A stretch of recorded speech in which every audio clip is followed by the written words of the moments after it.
Welcome to Doctrine and Devotion, a podcast exploring Christian faith and practice from a Reformed Baptist perspective. My name is Joe Thorne. I'm the lead pastor of Redeemer Fellowship in St. Charles, Illinois. And I'm Jimmy Fowler, elder candidate at Redeemer Fellowship. Hey. What you doing? That's really we're just hanging out. Hey, we're doing our thing, watch your, Ed. Know your place, Ed. No, come on now, Ed. This is our thing. This is how we do things. This is what we set up. We come in, and we got our questions in order. Mm-hmm. We know what we want to talk about, and we don't need anybody else stepping on our line. Wow. So, sorry. But we do want you to do most of the talking. Yeah, so please do. Don't shut down now. Yeah. No, I'm irritated. Ed, well, good. That'll get him fired up. He's irritated. You want some of this? Yeah, we do. Please, we want a couple of pieces of Ed Stetzer. I got spare. Come on. So we know you have we know you have a new book coming out. Yeah. When is it coming out? Yeah. September of this year. Oh wow, it's my birthday. I bet I know what you're getting me for my birthday. Your birthday is a signed book. You're all of September. Well, what is your birthday? September 7th. Mine's September 2nd. No way! Birthday buddies. All right. No wonder you're both so aggro. Wow. We're Virgos. We're Virgos, man. That's how we roll. We don't deal with the occult here at the Billy Graham Center. Oh really? Did College, I'm sorry. I didn't Virgo. mean to. I'm sorry. Wow. Why don't you get your Ouija board out and we'll figure out how we're best buds. I do have a little portable one that I use if I don't know where that sounds like Joe right there. So much for doctrine and devotion. Do you know how many Reformed Baptist blogs would write bad things about this exchange? Actually, they're just write bad things, period. Yeah. No, everybody loves us. We don't get any pushback. We don't get any pushback from the Reformed guys. Every once in a while, it's like a particular issue. If we do something that they all embrace one of their idols. Yeah. But even then, they're like, okay. Because you guys are like, you're like in, man. Everyone loves you. Well, yeah, we're pretty good at what we do. And we're big in Japan. Yeah, well, I understand. I've heard that. They really love us. I'm actually big in Japan. Well, yeah, you're the same size. Yeah, but for me, that's big.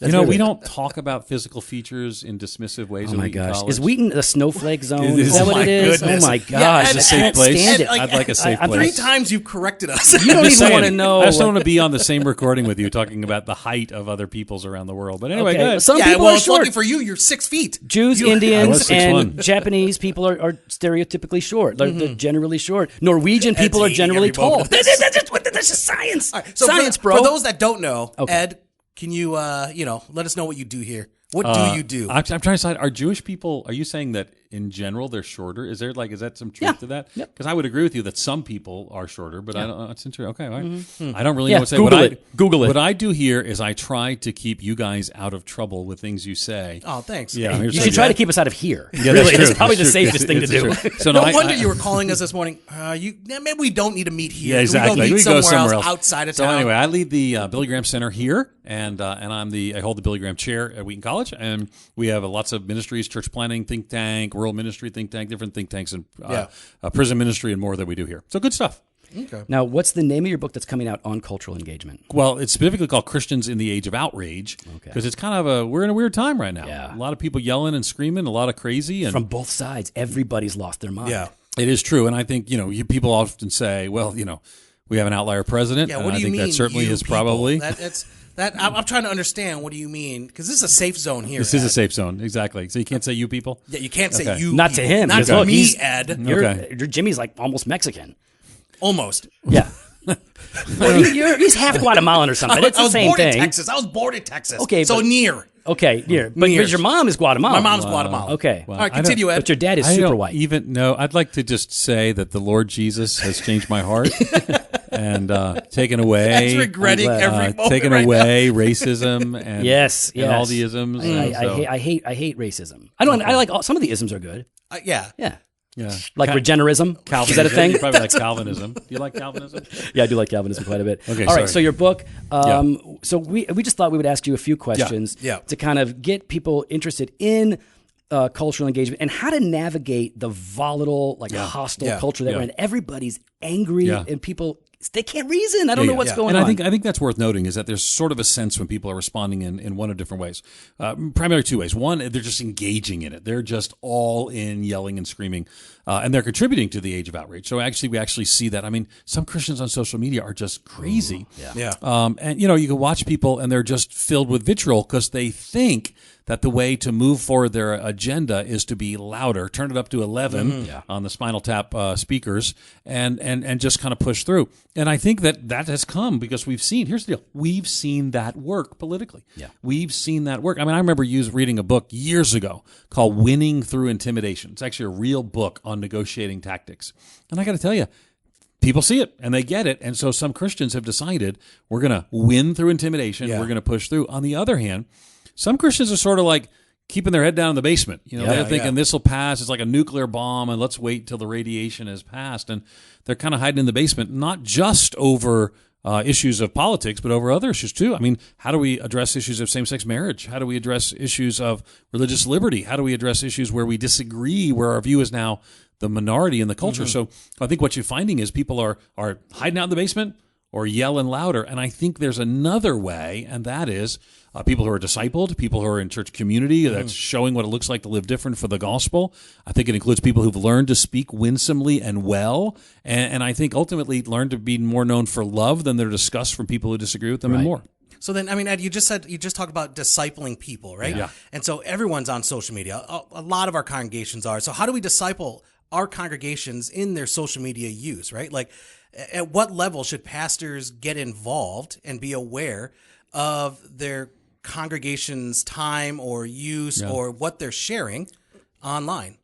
Yeah, so, I mean, of course, you can't tell people what to tweet probably, but here's what I would say. I mean, when was the last time you taught on this subject? When was the last time you said that, because this is where now the majority of people are spending sometimes the majority of their time. That's probably, I shouldn't say the majority of their time, I don't know for sure, but people are spending hours a day on social media. Yeah. And so what I would teach, so rather than police, I would teach. Now, sometimes you have to police. I mean, I've actually had to block people from the church I'm serving right now, and I actually sent some of them to the elders and said, "Listen, you need to just deal with this because these people are just going all over my page." Now, to be fair, just I'm a public commentator, so people get riled up where you guys aren't writing articles. You have some sharp words at times to say. Yeah, they're measured and good, but they're sharp. Yeah, I am not a subtle man, an edge. I have an edge. But so what I would say is that I do think that by teaching up front, we can help people see, I mean, what does it look like to use social media for the glory of God? Now, I don't think it looks like what John Piper has turned Twitter into, which is a proverb machine. I mean, John Piper just never ending, sending out tweets over and over again with Bible verses and don't do this and do that. And I've told him that. I've joked with him about that. I think you should have fun. I think you should interact. I think sometimes you can push back. I do all those things where there are some people, Rick Warren was doing this for a while and I yelled at him. But what has to happen is it is a conversation, but at the same time, is it the kind of conversation that we'd have across a kitchen table sitting down with somebody? So what I would say is teach people that. If the moment we're living in is a moment that we've never experienced before, and that all of a sudden there's whole conversations and lives being lived online, shouldn't we be discipling people and preparing people well for that? Yeah. We teach them cultural engagement. I mean, this is a great area of cultural engagement right now for us. So then are there good examples? Are there good examples of Christians on social media that are doing this well? And like what makes them successful in I guess, representing the truth or engaging people in a Christian way? Yeah, I think there's a consistent, intentional gentleness that people have. I think of people like Trevin Wax. Think of how Trevin Wax writes and writes well, and kind of lays these ideas out. And he recognizes that people may differ and people may disagree, but he does so in a winsome and a gracious manner. Think of people like I think Matt Chandler has done well with that, communicating sometimes hard truths as well. I think of people. Unfortunately, I can think of some people immediately that wouldn't fit into that category. Some very prominent writers and bloggers and people on social media. So what I would say is if we look at the example of Trevin and others, is they're not caricaturing others' views. One of the things I try to ask myself is, would somebody else recognize, if I wrote about them, like I wrote about Shane Claiborne today, and would Claiborne recognize, I'm saying it wrong, would Claiborne recognize his views? Because I critiqued some of his views that he's very much involved in social justice. He said he's pro-life. In his most recent book, he said, I'm pro-life, but kind of want to broaden the agenda. And yet I didn't hear anything this week after the Senate voted down with overwhelming Democratic support we didn't get to cloture, I guess we would say, but the pain capable act. And I just wrote an article. He was it wasn't like specifically pointed at him, but since he's just written on this and had the book, but we see a lot of progressive evangelicals. So what I would say is, I give him the benefit of the doubt. I think that, but we need voices in the midst of the issue.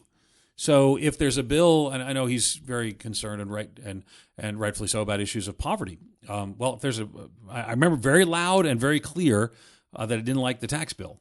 But I got to tell you, that was a pretty big vote this week while we're recording this of issues of life. So again, so in any case, we're trying to write in such a way that people would recognize their own views.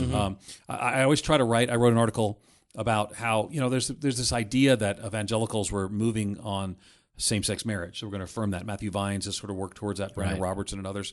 And so I wrote an article where I said, this is not the case. Actually, what's happening is, InterVarsity has sort of said you can't work at InterVarsity if you're affirm same-sex marriage. You can't write for Christianity Today in this space on this topic. You can't. I mean, Fuller Seminary, Daniel Kirk is no longer there, and he wrote an article that he subsequently took down, but talking about as it related to his view on same-sex marriage.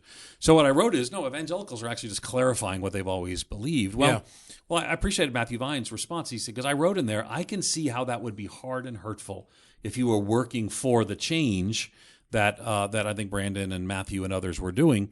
And he wrote and kind of responded to, said, he appreciated how because at the end of the day, I don't hate any of those people. Right. We disagree on some things. And the reality is, Matthew Vines and Brandon Robertson, I mean, they're the majority view in culture now. And so the majority view in culture, the culture has moved on the same-sex marriage question. And for us, how are we going to respond in the midst of that? Well, so I could get on there and not try to understand people who disagree with me. So I try to understand people who disagree with me. I try to represent them fairly. And then if I have a disagreement or a critique, I use that accordingly. So I think when people do that, it's an acknowledgement. So let me give you an example. Right now, these religious liberty issues. And it's really a big hot button issue in culture right now.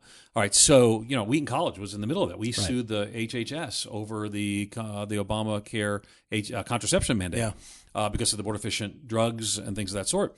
Well, so what do we do in this? Well, we're going to have to come to a place where we recognize the rights of religious people like us who have genuine religious objections to some of these things. But the reality is, we have to reconcile that to a culture that actually has a different view, and a culture that's afraid that our exceptions will mean that a same-sex couple will be refused service at a restaurant, and or 100 other things.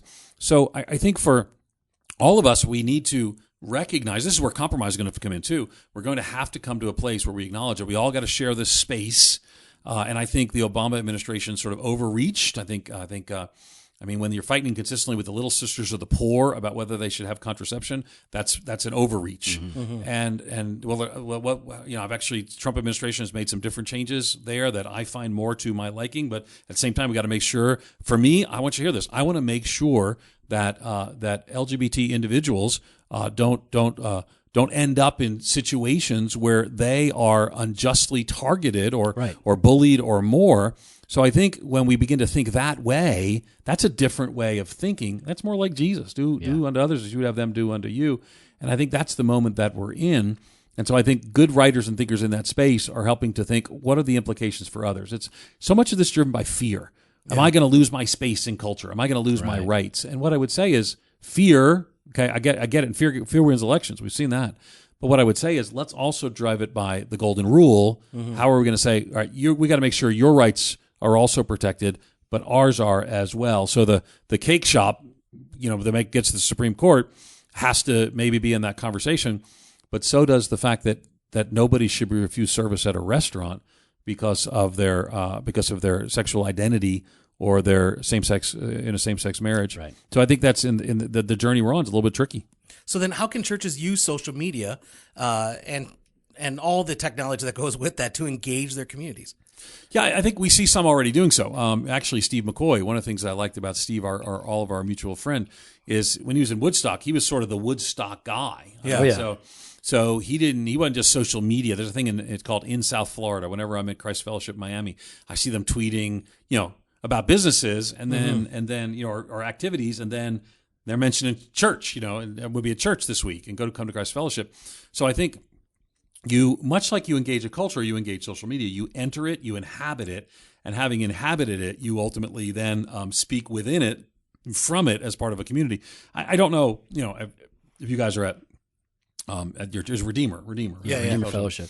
Redeemer Fellowship's Twitter account tweeting every hour, come visit us is probably not the strategy. No. But a place where people can engage in more. The problem I have is that I'm most of my constituency is pastors and church leaders. So that's who I tweet to. When you got me, Joe Thorne and Steve McCoy got me on Twitter and Facebook, I knew that from the beginning. Right.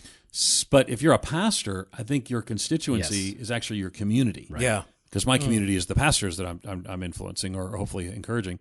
So I think that's the distinction. But I think you can and you should use social media in those productive ways. But at what point is it not productive anymore? At what point is it just a distraction and goes against what you're trying to do? Yeah, and I do think it can get there. I think ultimately social media can become very overwhelming to some people. We actually, for my kids, I have 3 daughters. They're all awesome. One who's a teenager has chosen to stay completely off social media. Wow. She doesn't want to be on Instagram. She doesn't want to be on Snapchat. She wrote a paper on the effects of these things and how it causes depression and unfair comparisons and all this sort of stuff. And she's like, just forget this. I don't need this in my life. That's cool. So, but the younger one is quite the opposite. And so she's for normal. her, she's normal. But for her, we actually have to put guardrails. These are addiction machines. Yes. Yeah. And so we say you can come home, you can be on some social media, then you got to do these things or whatever, and then you could do another hour at this point. But so in parenting for me is always going to include. Today it's kind of like discipleship. So much takes place online. Relationship, so much takes online.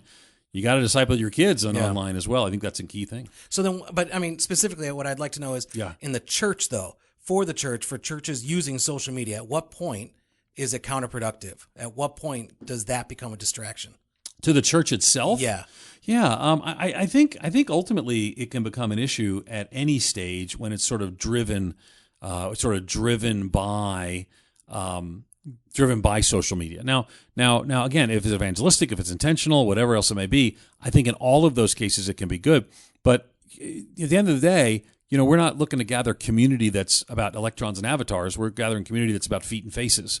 So it's a tool. It's not the goal. The goal's community.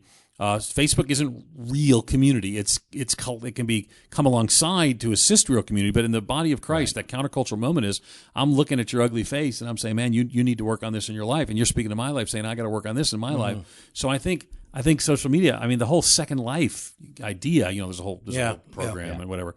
But Second Life really means non-real life, and where you need Jesus the most is in your real life. Yeah. And you actually got to get life on life to actually get there.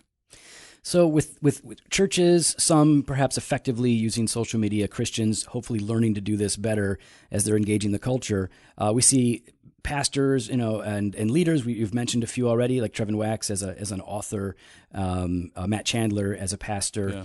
Yeah.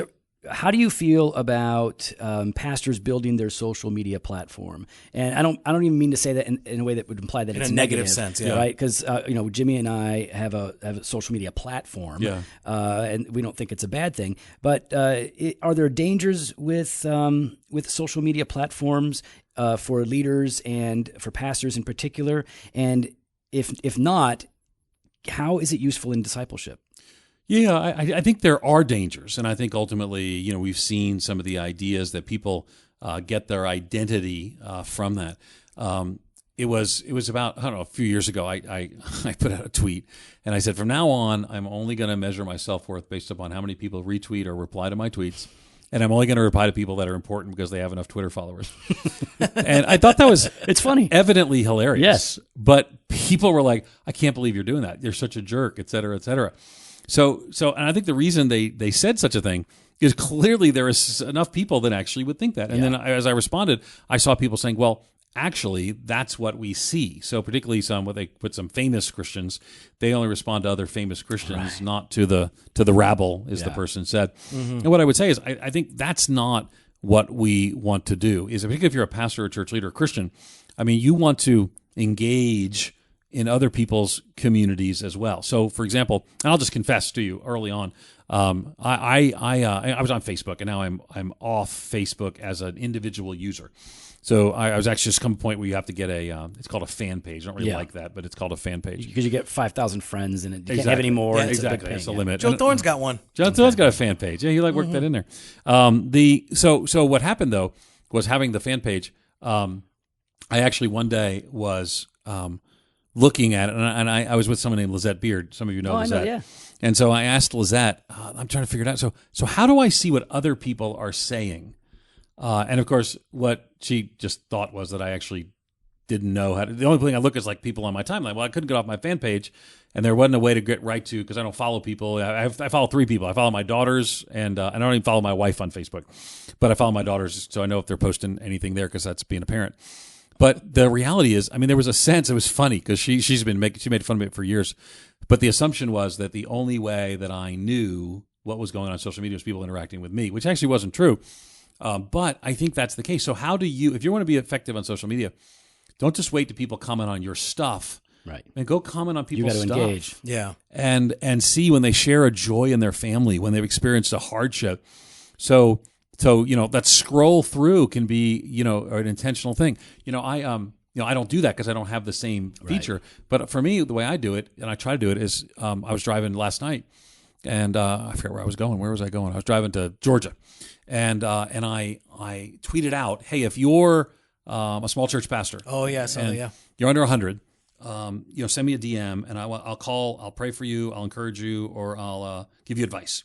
And so then I spent just 2 hours doing that. You've been doing that for a long time. Yeah, I've done it for years. I've seen you do that. You'll say, like, I'm going to be in town. If your church is 100 or less, I'll be happy to preach for you if you want to break. And that's a pretty big. Well, I love doing that. Yeah, but part of the reason is it's my way because I can't do the Facebook thing. Right. It's my way of saying, hey, how can I minister?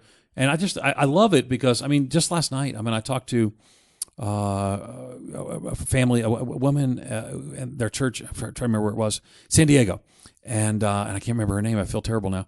And Ochari, and we prayed together about some of the things they were doing as a church. And then I called another Iowa, and then someone from Nigeria. I didn't get theirs in time, but someone from Nigeria.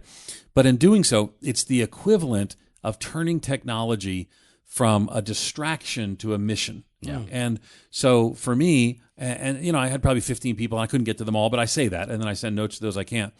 But every one of them. So what I would say is when you scroll down, now I had to actually have people come to me through a direct message on Twitter. But when you have a Facebook scroll and you can scroll through and maybe you've made friends of friends, man, just look and say, how can I use this for God's glory and God's mission today? Mm-hmm. And my wife's a scroller through Facebook, and so she'll look at it and see and then text somebody outside of that typically. But I would say do it publicly. Mm. Let people see on your neighbor's Facebook page. Not like creepy. I have a certain relative who kind of posts on my kid's page and they're like, "Dad, tell her to stop." Mm-hmm. And so I'm not talking about that. But to be that person who other people look at and say, "Man, something's different about that person," keeps responding. And so I think you can turn it from a negative ultimately to a positive. Well, we want to ask you a couple more questions, but maybe you could just speak to this issue of outrage. Yeah. Where is this intensity coming from? Because it's not just coming from one political side. No, it's not. So why you mad, bro? Like, why is everybody so intense? What do you think is behind that? What's driving it? Yeah, so you mad, bro, is a good way to put it. And I think a lot of people, part of the reality is there's a lot of anger because I think anger is a lot driven by fear, and we're in a great reordering of society right now. Okay, is that right now what's happening is people are sort of the rules are changing. You can think about manufacturing. We saw an angry part of America stand up because they've lost so much in manufacturing. Well, that's a huge shift. The whole middle class was built on the idea of the manufacturing. Now people are afraid. What's the future hold? Or immigration. Americans are always very welcoming to immigrants, except when they're afraid because of their economic implications. And so I think fear drives a lot of this. I think a lot of the reason Christians are mad is they feel that they've lost Christian America, that they've lost their home field advantage. Mm-hmm. Someone stole it away from them, and they're upset about it. And I think a lot of people in the LGBT community are afraid that they're going to be forced to backtrack on issues and more and the freedom that they have. So I think so many people afraid of losing their rights or opportunities. And the reality is sometimes there are going to have to be compromises of what that looks like. So I think we live in a world that is very much built on opportunity. You know, the Canadian motto is peace, order, and good government. Right? Ours is not. It's life, liberty, and the pursuit of happiness. It's all individualistic, and we're going to fight for it and more. And so I think we've created a world where, in the midst of one of the great shifts, everyone would say we're in a great shift culturally. Yeah. And that's created a lot of fear. A lot of fear turns up the volume. And I think as the volume goes up, people are just fighting for their situation. You know, I know one of the things I've noticed being in a denomination, someone from my denomination, his name's Frank Page, I said to me, why are people so upset all the time? There's some traditionalists who are upset, and these young pastors are upset, and Calvinists are upset, and anti-Calvinists are upset. And what he said was this: everyone's afraid they're going to lose their place at the table. And so, and it's not even that, and they're afraid that everyone else is trying to push them out of the table. And what he says, we just got to help people understand is that there can be a place for everyone at the table. We got a big table. It's a big table. And I would say that when it looks to the country where we live in, and we're going to share the space, not just this country, but the English-speaking Western world, we're in a great shift around sexual ethics. We're in a great shift around individual liberties. We're in a great shift around the decline of religious identification. You know, and so in the midst of that, everyone's saying, "Is there a place for me at the table?" So we're going to have to. Now, I would say too, the current administration has not made it feel that there's a place at the table. I mean, President Trump, we're recording this right after the State of the Union speech, and did a good job calling for unity, but calling from unity in front of the people. He called Dickie Durbin, Pocahontas, Lion Ted, and others. So, I mean, how do you do that? Now, again, President Obama didn't help here either. Right. He talked early on about building bridges, and then by the end of his administration was very clear that in many cases, people of faith weren't welcome to some of these conversations. And President Bush was seen as this. I mean, so we have this. I mean, the polarization just keeps growing. We can blame Trump with reasons, but the polarization keeps growing, and it was polarized under Obama as well, largely because I think I think right now, Hillary Clinton would probably be president of the United States if she had said, and we're going to make place for evangelicals and make sure that we protect what they're doing. We're going to make place for this and this and this. But that's not what happens. You appeal to your base at the expense of others. And so, you know, so in Hillary Clinton's case, she actually relaunched she won the Democratic primary, relaunched her campaign from Planned Parenthood and made very clear there's not going to be any place for evangelical concerns about some of these issues. So I think fear at not being at the table leads people to be angry, and I think we can show a better way. So then how does the church show a better way, right? How does the church at the local level address this outrage and bring hope? Yeah, and I think ultimately we see some of that already. I love what Jim Daly has been doing at Focus on the Family. He's been hosting some conversations with the LGBT community and saying, how can we get to a place that we can live together and fairness for all and things of that sort. I like what churches did after Ferguson. I think Darren Patrick, who at the time was pastor of the Journey, he gathered together leaders across racial lines and said, what does it look like? I mean, they're right there in Ferguson, and others have as well. Rick Warren did the same thing and gathered together, I think, 100 pastors right after Charlottesville. And so what does it look like is to gather people, sometimes people with differing views. Now, this is not always easy. I remember when I was a pastor years ago, and we were about to build a road through to get to the other side where we could park on our church. And man, the neighbors were so mad. Now, we were there before the neighbors. Yeah. Our building, we bought a building that was there before the neighbors. But man, they just had these things that we were going to be running 18-wheelers through. And so what we did is we opened up our church. We all came in and we gathered together. We had a hard conversation. One guy swore a few times. We didn't freak out. And we had this conversation. Said, listen, we want to be good neighbors. Like, you want to be good neighbors? I said, yeah. And someone said then, well, you guys were here before us. We all knew that the church's plans was eventually to have parking back here. And I said, yeah, it's sort of in the deed. And so what by having the conversation, in a sense, we opened our table literally inside of our church building, had a conversation with our neighbors. Now, you can't settle every zoning thing like that. Everyone wants the zoning laws not to apply to you and only to protect them. But we walk through that together. So I think churches can do those things. What does it look like to have some of those hard conversations? I love what Bob Roberts has done with Muslims, where he's actually had conversations with Muslim imams and Jewish rabbis. And in doing so, I mean, Bob is fascinating to watch sometimes. And I might not do everything the same way, But how many conversations have Christians had with Muslims to really understand? Because all they see is the crazy stuff, and it's actually something called the availability heuristic, is that people see, and what they see, they assume. That's why people, when you watch the news and you see a lot of young African-American men who are arrested, it feeds into your idea that young African men are so-and-so.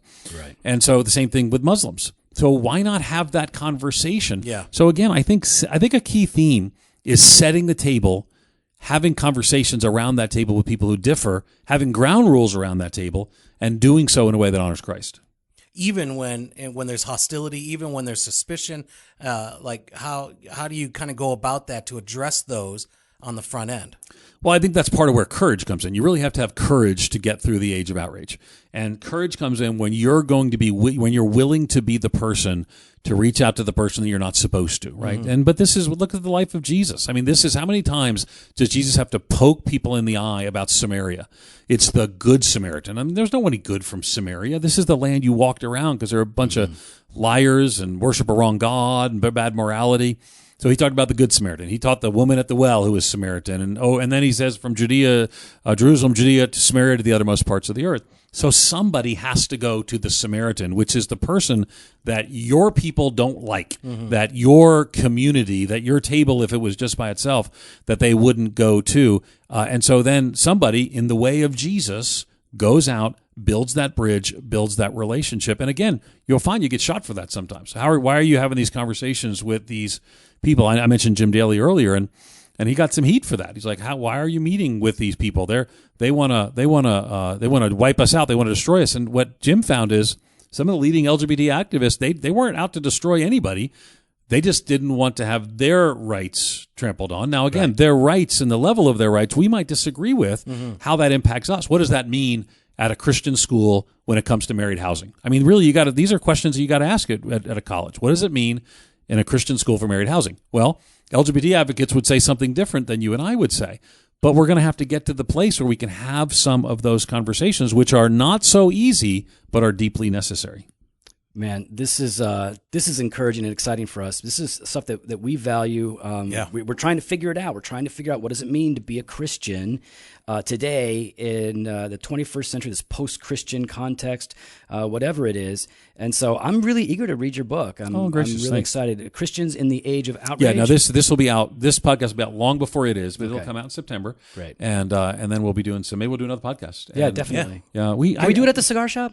We can do it at the cigar. I'm just excited about the fact that as the volume has gone up, as it's gone up to 11. Yeah. That's a Spinal Tap reference, which I know you get. Oh, yeah. As it's gone up to 11, there's increasingly a number of Christians who says, this can't be the way of Jesus. Right. And I want us to figure out, how do we walk the way of Jesus when everyone else is yelling and screaming, they don't have their place at the table and they're mad and upset? What would it look like to minister grace, to live a loving, winsome approach, to be like Jesus? Doesn't mean you're wishy-washy, because one of the things, I want to hide in the basement. I want to be honest about things. We differ about things with the culture. But at the end result is, I think, because we're going to get through this, right? So 10 years from now, a lot of these outrage things are going to be done and settled. And the only question is, this is key for me, because again, you're going to have to settle these things. You can't keep going back and forth from one administration to the next on LGBT and religious liberty. So 10 years of Supreme Court. So the only question is 10 years from now is, will we have burned so many bridges on the journey that ultimately no one will listen to our gospel witness? I think we can go a better way and a different way that causes us not to engage in the outrage, but to live counterculturally. You know, it's almost culturally relevant now to be outraged. Yeah. So we live counterculturally, and I think that's the way of Jesus. Awesome. I'm excited. They can follow you on Twitter at Ed Stetzer. They can go to edstetzer.com, and they can look you up on Mission Group. Yep. All of Ed Stetzer's resources. I think they get that at edstetzer.com. Mission Group's one of the tabs there. Oh, there you go. Yep. Awesome. There you go. So check that out. Yeah, you can follow us on Instagram and Twitter at Doc and Devo, or on Facebook /Doctrine and Devotion. You can head on the website, doctrinedevotion.com. There you can contact us. You can sign up for the email blast. You can hit up the store and sign up for the 2018 Doctrine and Devotion Conference on the Spirit and the Church. Fresh pod every Monday and Thursday, blog posts on Wednesdays, video content around the time. Hey, we just recorded a bunch. So we just recorded a bunch. It'll be regular. It could be years from now. Could be, no, probably. All right, sorry. Later.